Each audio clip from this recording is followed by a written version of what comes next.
नमस्कार मंडळी. नुकताच पुणे शहरामध्ये एक कार्यक्रम पार पडला. ज्या कार्यक्रमाचा शुभारंभ होता महाराष्ट्रातील गोसेवा आयोग यांच्यातर्फे महाराष्ट्रामध्ये गोसेवा संवाद यात्रा ही चालू करण्यात आली.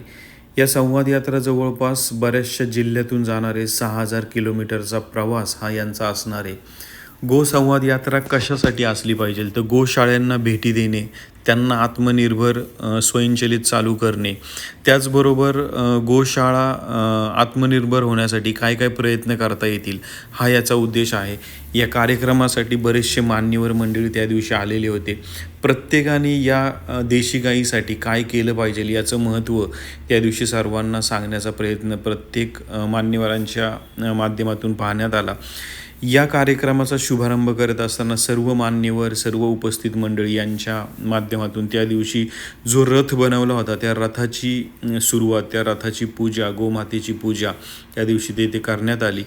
आणि हा कार्यक्रमाला वारकरी असतील, देशी गोवंश सांभाळणारे गोशाळा असतील आणि सर्व शेतकरी बांधव आणि इतर सर्व मान्यवर मंडळी उपस्थित होती.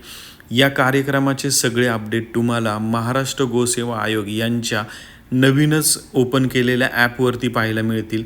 हा कार्यक्रम तुमच्या राज्यामध्ये, तुमच्या जिल्ह्यामध्ये आल्यानंतर तो कुठे असणार आहे याची माहिती त्या ॲपवरती पाहायला मिळेल. अधिक माहिती पाहूया पुढच्या भागामध्ये. धन्यवाद.